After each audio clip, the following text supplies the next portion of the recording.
Across from my cubicle was an old-timer, ex-Black Panther and one of the original members of the Black Gorilla family. He was out of Oakland.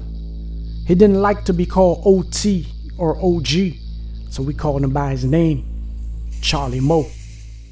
He had a blue-black Sudanese complexion and wore a Fu Manchu mustache with braids. He worked out every day and had definition like Evander Holyfield. I admired how he moved, quiet and intimidating. Everybody stayed out of his way.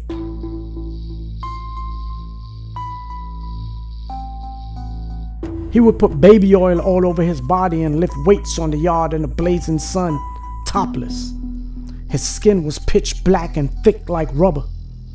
He would walk around the yard, ripped up and shiny like armor oil on a tire. Just his presence intimidated the other races and made the administration nervous. He was either working out, reading, or playing chess.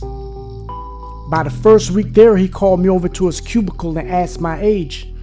I told him I just turned 18. His face turned into stone, and it seemed for a second his eyes got glossy. He shook his head and then asked, how was I, a teenager from DC that has been in prison for over a year, doing time in Colorado? I explained my situation and he dropped his head in his lap. He reminisced on what he was doing 18 years ago with another old-timer from Detroit that had just walked in. They hated the fact that I was supposed to be in high school instead of prison, and on top of that, almost 1,700 miles away from home.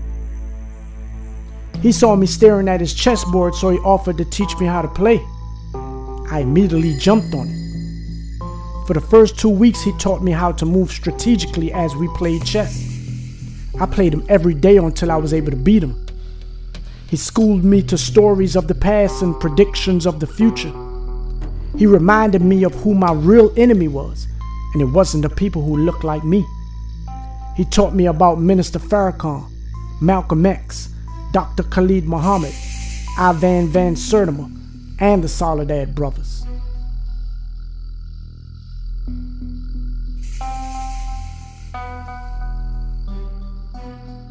With chess, I lost my short attention span, and with the books that he gave me, it occupied the open spaces in my mind. He also hated to see the young guys fighting and arguing amongst each other.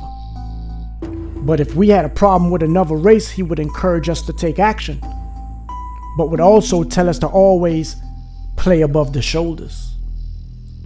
We had to be chess players. We had to have intense thinking in order to outthink our opponents.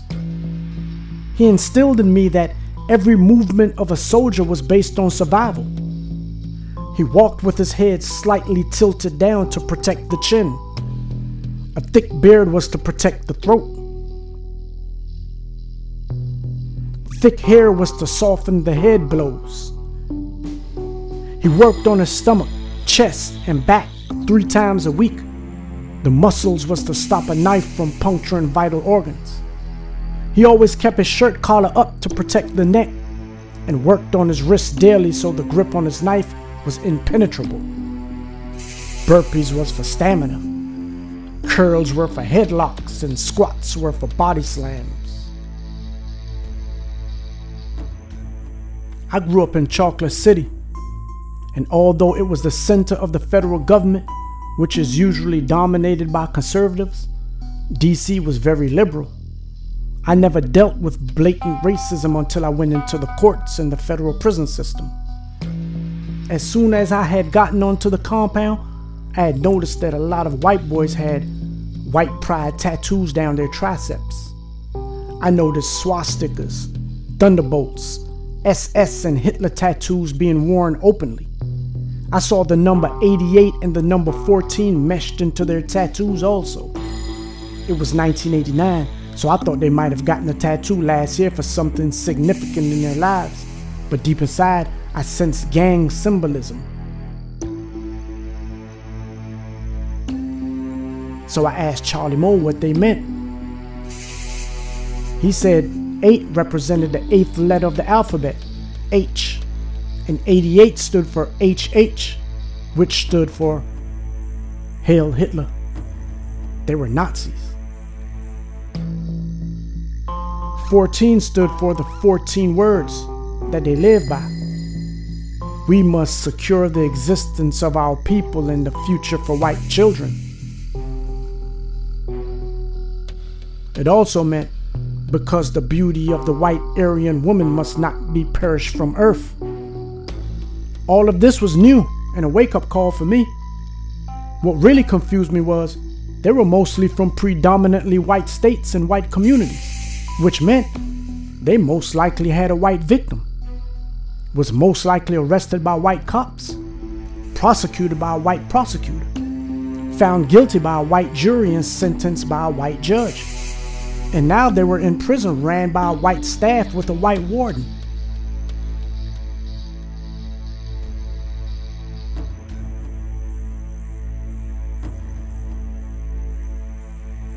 But they hated black people.